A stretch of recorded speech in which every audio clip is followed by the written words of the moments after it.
Hello everyone, welcome to our channel current and affairs. तो आज हम 28 जुलाई के करंट अफेयर डिस्कस करेंगे और उससे पहले कल के करंट अफेयर का क्विक रिवीजन करेंगे।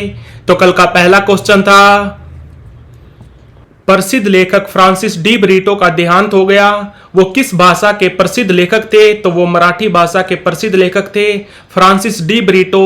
ये कैथोलिक पादरी भी थे और इन्होंने बाइबल का अनुवाद मराठी भाषा में किया था, जिसका नाम रखा था इन्होंने सुबोध बाइबल। सुबोध बाइबल। राष्ट्रपति द्रौपदी मुर्मू ने राष्ट्रपति भवन के दो प्रसिद्ध हॉल दरबार हॉल और अशोका हॉल का नाम बदलकर क्या रख दिया? तो दरबार हॉल का नाम बदलकर रख दिया है गणतंत्र मंडप और अशोका हॉल का नाम बदलकर रख दिया है अशोक मंडप। राष्ट्रपति भवन का निर्माण स्टार्ट हुआ था 1912 में। ये 1931 में बनकर तैयार हुआ था। और राष्ट्रपति भवन के आर्किटेक्ट कौन थे? तो वो थे सर एडवर्ड लुटियन। परमाणु खनिज अन्वेषण और अनुसंधान निदेशालय ने किस राज्य में 1600 टन लिथियम संसाधनों की खोज की? तो ये की है कर्नाटका में। कर्नाटका के दो जिलों में, यदगिरी और मांड्या जिले में। और लिथियम का एटॉमिक नंबर होता है 3। इसका एटॉमिक सिंबल होता है Li। भारत ने किस वर्ष तक परमाणु ऊर्जा क्षमता को 3 गुना करने का लक्ष्य रखा है? तो ये रखा है 2031-32 तक। और हमें साल 2047 तक परमाणु ऊर्जा क्षमता को 1 लाख मेगावाट तक ले जाना है। यह भी याद रखना।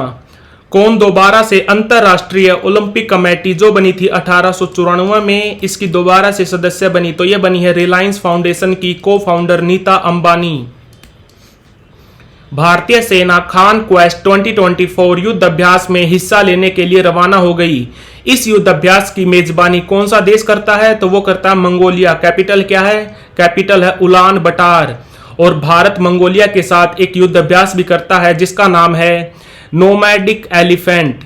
नोमैडिक एलिफेंट करता है भारत मंगोलिया के साथ। और मंगोलिया खान क्वेस्ट किसके साथ करता है? तो वो करता है अमेरिका के साथ।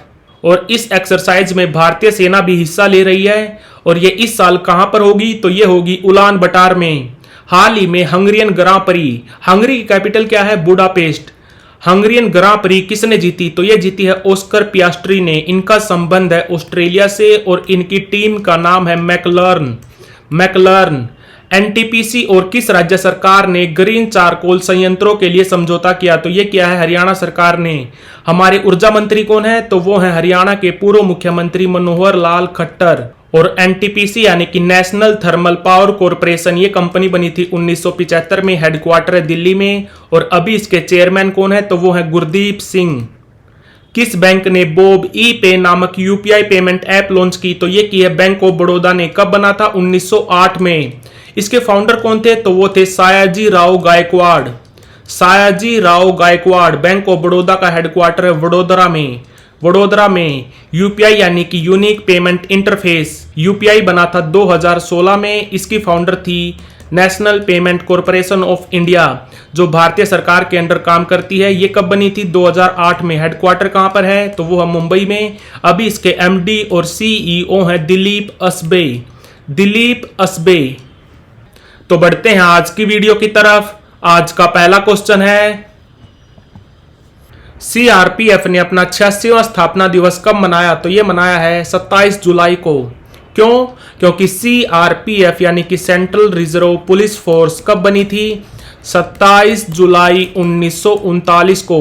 इसका हेडक्वार्टर है दिल्ली में। और अभी इसके डीजी कौन है? तो वो है अनीस दयाल सिंह। यह हमारे गृह मंत्रालय के अंडर काम करती है। हमारे गृह मंत्री हैं अमित शाह। तो आंसर इसका 27 जुलाई। और 26 जुलाई को मनाते हैं कारगिल विजय दिवस। कारगिल विजय दिवस। कारगिल का युद्ध कब स्टार्ट हुआ था? 3 मई से स्टार्ट होकर यह चला था 26 जुलाई तक। 3 मई 1999 से लेकर 26 जुलाई 1999 तक। हाल ही में मोईदाम को विश्व धरोहर स्थल के रूप में शामिल कर लिया गया है। मोईदाम यानी कि दफन टीले किस राज्य में है? तो ये है असम में। असम में 600 साल पुराने अहोम राजवंश के दफन टीलों को वर्ल्ड हेरिटेज साइट में शामिल कर लिया गया है। आपको बता दूं, अभी तक भारत में 42 वर्ल्ड हेरिटेज साइट थी और मोईदाम के ऐड होने के बाद अब भारत में टोटल 43 वर्ल्ड हेरिटेज साइट बन गई हैं। और अभी वर्ल्ड हेरिटेज कमेटी की मीटिंग भी चल रही है। कहां पर? नई दिल्ली में। ये पहली बार भारत में हो रही है, जिसका उद्घाटन किया था पीएम मोदी जी ने। और ये वर्ल्ड हेरिटेज कमेटी की 46वीं मीटिंग हो रही है। 21 जुलाई से लेकर 31 जुलाई तक चलेगी।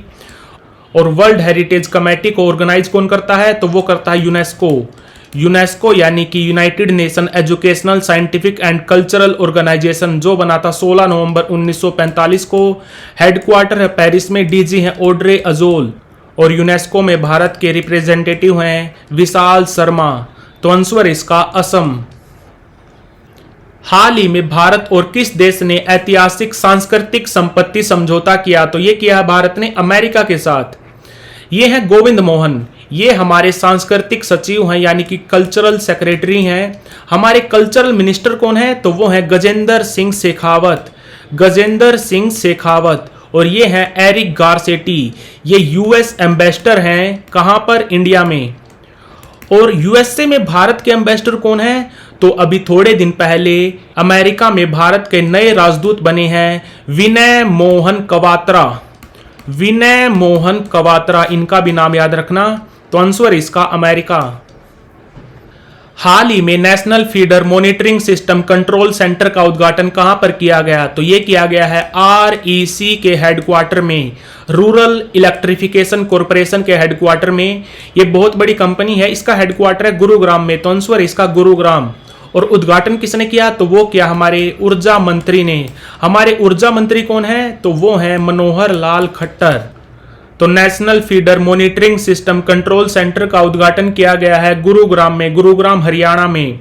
और ये कंट्रोल सेंटर पावर सप्लाई का रियल टाइम डाटा प्रोवाइड करेगा।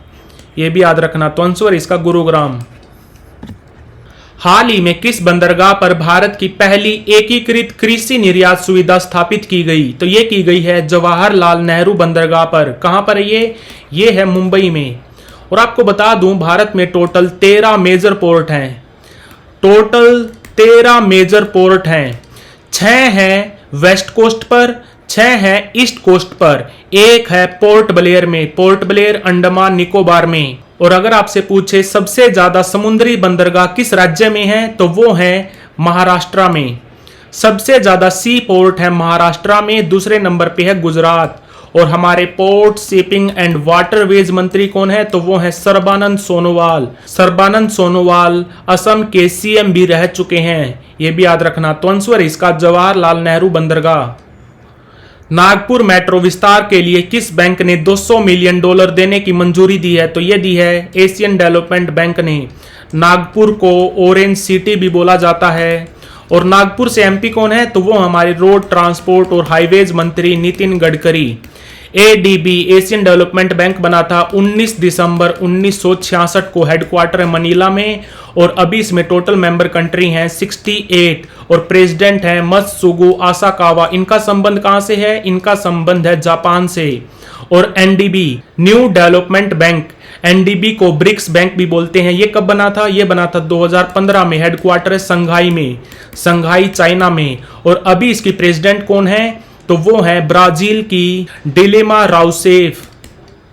हाल ही में यमन में भारत के नए राजदूत कौन बने? तो ये बने हैं सुहेल एजाज खान सऊदी अरब में भी भारत के राजदूत हैं। और विनय मोहन क्वात्रा ये अमेरिका में हमारे एम्बेसडर हैं। विनय कुमार रसिया में है। अभय ठाकुर म्यांमार में है।